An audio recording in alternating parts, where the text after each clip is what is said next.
Wakati wengi wakiwa wanajiuliza inawezekana vipi tena afande ambaye alikuwa anatuhumiwa kwenye matukio tofauti tena kwa ushahidi wa mtuhumu ukiwa uko wazi kabisa. Unamkumbuka Sativa alimtaja Mafwele kuhusika na tukio lake la kumteka. Sasa Askofu Mwamakula naye kuna vitu kaviuliza. By the way, ni kwa faida ya wengi ndio maana nikakuletea hapa tuweze kujadili. Lakini tuelewe tu kwamba siasa ina mambo mengi sana. Yani tusiishie tu kuiona siasa kama tunavyoiona. Ina vitu vingi sana. Kuna watu wanapoteza maisha, kuna watu wanapata ukilema, tena ukilema wa kudumu. Hasa Askofu Mwamakula kuna vitu alivyoandika. Kwanza alisema taarifa kuhusu kukamatwa na kupigwa kwa naibu katibu mkuu wa Chadema Bara Mheshimiwa Amani Golungwa zinatufanya sisi tutafakari hoja zifuatazo. Hasa hapa kuna hoja kama 5 hivi ambazo yeye kaziweka. So hebu twende sawa. Anasema namba 1, kama jeshi la polisi lilikusudia kumkamata, kwa nini likae kimya muda wote?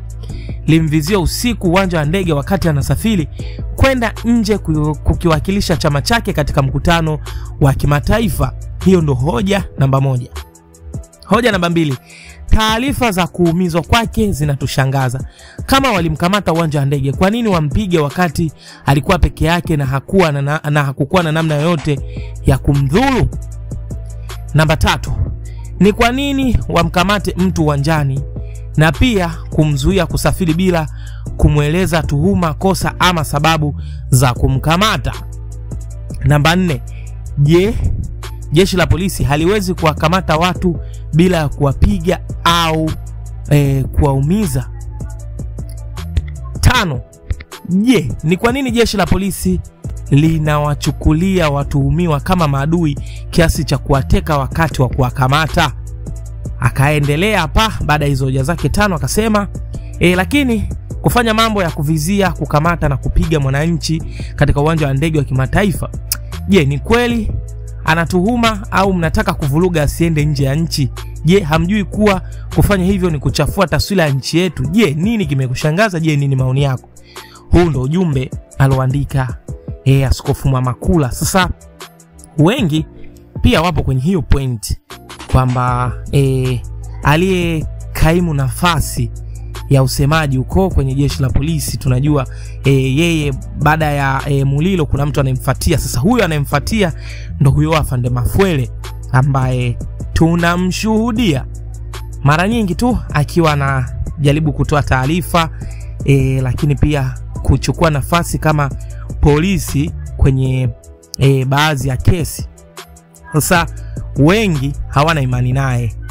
Yani eleweke hivyo, wengi wakimuona tu wanajua kabisa hapa kazi ipo. Sasa unapoona mpango kama huu umetendeka afu unamuona na yeye anakuja kutoa taarifa hiyo, kama taarifa iliyotolewa na jeshi la polisi inaelezea kitu kingine ambacho kipo tofauti kabisa. Kwanza ngoja nikusomee hapa ili tuweze kuelewana vizuri. Kwenye huo ujumbe waloandika jeshi la polisi wanasema kwamba taarifa kwa umma, kukamatwa kwa naibu katibu mkuu Tanzania Bara, Chama cha Demokrasia na Maendeleo.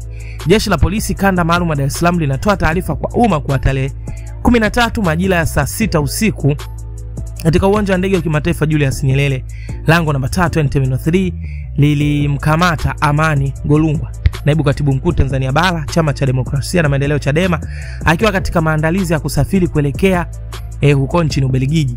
Jeshi la polisi lilimkamata naibu katibu huyo kufuatia taarifa za siri kuwa amekuwa na mienendo ya kuondoka na kurudi nchini bila kufuata taratibu za kisheria hapa nchini. Yani hilo kosa ukilisikia, kuondoka na kurudi nchini bila kufuata taratibu za kisheria hapa nchini. Hasa mtu anaenda anarudi, anapita hapo airport, kuna ukaguzi, kuna masuala migration, anaenda anarudi tu afu mnasema kwamba anaondoka na kurudi nchini bila kufuata taratibu za kisheria. Anaondoka kinyemela, tuseme anapitia kwenye mipaka, njia za chini, ama anafuata sheria zenu za kusafiri kwamba aje na passport, sijui taarifa zake nini? Hasa huyo mtu anaendaje, yani anatokaje nje ya nchi na kurudi bila kukamatwa na vizuizi cha aina yoyote, mnakuja kumkamata hivyo, ambapo Chadema wanasema alikuwa anaenda kwenye mkutano.